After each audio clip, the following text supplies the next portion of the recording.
It's another Saturday at the hospital. Lucky for me, I scored a parking spot right in front of the hospital. No one was around to ask me for money, food, immediate attention, or life-saving efforts. Occasionally when I drive by the bus stop, there's somebody there that looks like they need Narcan.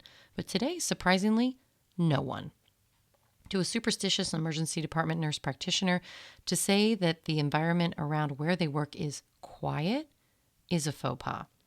This was only going to be an indication of a day that was wreaked with havoc and, again, complete chaos. Have you ever walked down a hallway that was filled with people sitting in chairs? My assumption is that the hallway you see and the hallway that I see are very different. Today, my hallway was with lots of patients, but those patients also were covered in feces and urine. The smell was so strong that even a mask could not protect me from the enormous smell of pee. Today was a little bit weird, which is a lot for me to say because I deal with weirdness every day. But what was weird about it was that every single patient sitting in the hallway had peed in their pants. The entire hallway reeked of urine, and there's no forgetting that smell. Usually, this would bother me, but today, what really bothered me was that the majority of the patients in the hallway were in their own personal wheelchairs. This is so devastating. It's so hard to see. It's so sad. 2 of the patients had below-the-knee amputations, which we call BKAs.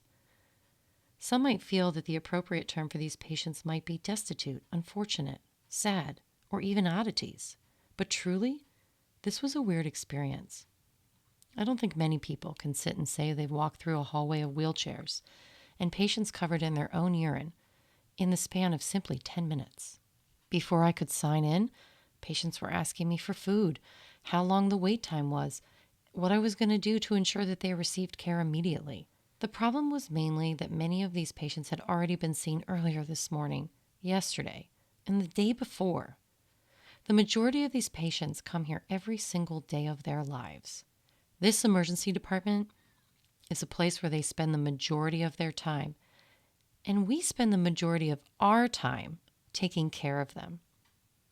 Sucks for our critically ill patients, I know, but honestly, it sucks for everyone.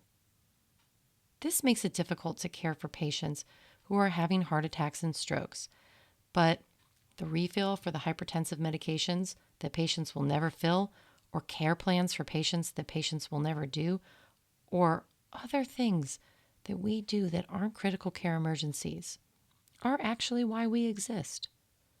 I remembered a time when I once shit my pants. This was a very unpleasant experience, which immediately sent me to be seen in the emergency department. You think that this is an abnormal activity for most human beings, but today, this is the standard of patient in which we see in front of us. Please don't misunderstand my explanation of this scenario as being insensitive or uncaring. I'm simply just trying to give you a picture or visual of my daily activities in this environment. Don't automatically assume that we don't take care of these patients or help them with their problems. In fact, they get excellent care, just like everybody else. The uncanny condition of this environment is that we do a lot of things for patients that they choose not to follow up on or address. They get worse, or they came back with the same problem.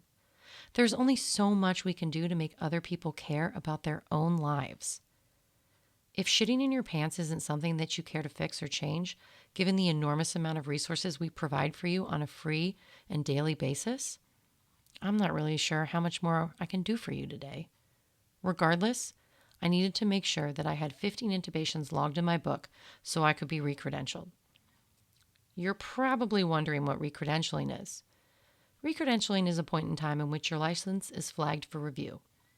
During that time, you are required to show that you have taken care of patients, performed certain procedures, and are competent in those activities. Unfortunately, the majority of the patients that we see at our hospital are patients that don't need life-saving interventions, such as intubation, central lines, and surgery. We see patients that need food. There are patients that need shelter. And there are people that are in wheelchairs that pee in their pants. Sometimes I feel like the efforts that I give are futile. As I mentioned, there's only so much I can do for people that don't want to take responsibility for their own lives. I can't make them wear two shoes. I can't tell you how many times I have seen a patient with only one shoe. Like, where did it go? How long have you been without the other shoe?